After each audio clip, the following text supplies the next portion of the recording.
Welcome to cute parrot Selva and Thiru. இது அன்னைக்கு மழை பெஞ்சிருந்தப்போ எடுத்த வீடியோ. அன்னைக்கே போடலான்னு பார்த்தேன், வீடியோ ரொம்ப லென்த்தாக இருந்தது. அதனால் அந்த வீடியோ விட்டு இன்றைக்கி போட்டிருக்கேன். இந்த வீடியோ எடுத்து 1 வீக்குக்கு மேலே ஆயிடுச்சு. இப்போ நான், செல்வா, மயில் 3 பேரும் எங்களோட இன்னொரு வீட்டுக்கு போகிறோம்.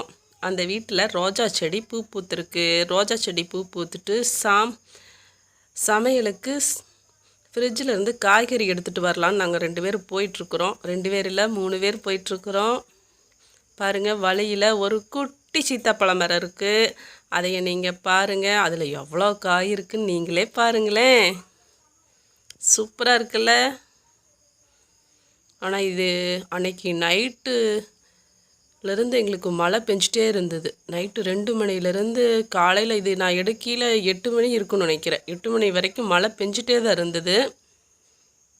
இதுதான் எங்கள் வீட்டில் இருக்கிற 2 பப்பாளி மரம். இப்போ லைட்டாக வாடிடுச்சு. இது 1 மாதம் பக்கம் எங்களுக்கு காய் கொடுத்துட்டே இருந்தது. டெய்லி பப்பாளி பழம் அறுத்து கிளிக்கி வச்சுட்டே இருப்போம். நாங்கள் சாப்பிடுவோம், சிட்டு மீட்டு மயிலும் எல்லாம் சாப்பிடுவாங்க. இதுதான் எங்கள் வீட்டு செடி, ரோஜா செடி. பாருங்கள் எப்படி பூ பூத்துருக்குன்னு. இது மழை பெஞ்சதுக்கு செடி சாஞ்சிருச்சு. குட்டி செடி தான், ஆனால் நிறைய மொக்கு வச்சுருந்தது. 2 பூ பூத்துருந்தது. பூ பார்த்தீங்களா, நல்லா இருக்கா? செல்வாவும் மயிலும் கொடக்குள்ள நிற்கிறாங்க. இப்போ தான் கொஞ்சம் வெயில் எங்களுக்கு எட்டி பார்க்குது. சரி, ஓகே, பாய். அன்றைக்கி நைட் ஃபுல்லாக பெஞ்ச மழையில் எங்கள் ஊர் குட்டையில் எவ்வளோ தண்ணி இருக்குதுன்னு நீங்களே பாருங்கள். அந்த குட்டையை வேடிக்கை பார்க்கலான்னு நாங்கள் எல்லோரும் போயிருந்தோம். சரி, அதை அப்படியே வீடியோ எடுத்திருந்தோம். சரி, அந்த வீடியோவை என்னைக்காச்சும் அப்லோட் பண்ணலான்னு நினச்சிட்டு இருந்தேன். சரி, இந்த வீடியோவோட ஜாயின் பண்ணி போட்டலான்னு போட்டிருந்தோம். பாருங்கள், எங்கள் ஊர் குட்டை சூப்பராக இருக்குல்ல. தண்ணி நல்லா நிறைய தண்ணி விருந்து. அந்த வீடியோ பாருங்கள் நீங்களும். அன்றைக்கி ஒரு நாள் பெஞ்ச மழையிலேயே இவ்வளோ ஆயிடுச்சு. இதுக்கு முன்னாடி 2-3 நாள் மழை பெஞ்சுது, ஆனால் தண்ணி வரல. எல்லா பக்கமும் லாக் ஆகிருந்தங்காட்டி வரல.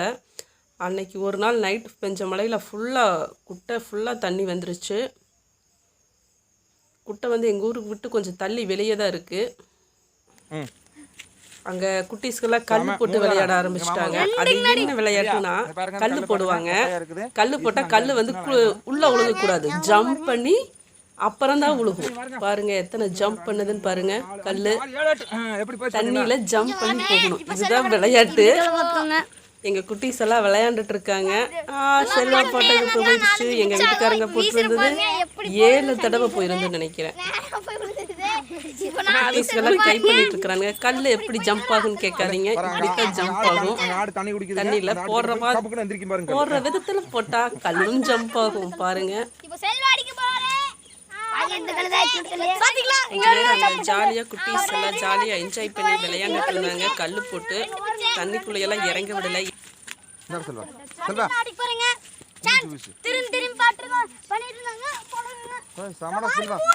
தண்ணிக்குள்ளையெல்லாம் இறங்க விட மாட்டோம், வெளியே நின்றுதான் விளையாண்டுட்டு இருக்காங்க.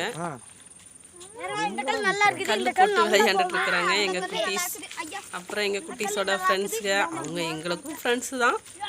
ரொம்ப ஜாலியாக என்ஜாய் பண்ணிட்டு இருந்தாங்க. நீங்களும் பாருங்க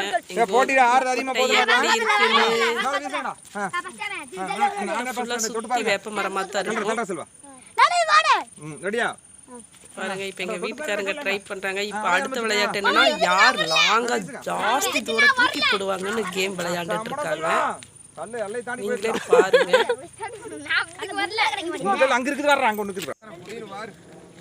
பாருங்க எங்க குட்டை எவ்வளவு பெருசா இருக்கு. தண்ணி எவ்வளோ தூரம், ஒரு ஆறு மாதிரி தண்ணி போகுது. நீங்களே பார்த்தீங்களா எப்படி இருக்குது எங்க ஊரு. இது எங்க ஊர்ல இருக்கிற குட்டீஸ் எல்லாம் கல் போட்டு ஜாலியாக என்ஜாய் பண்ணி விளையாடுறாங்க.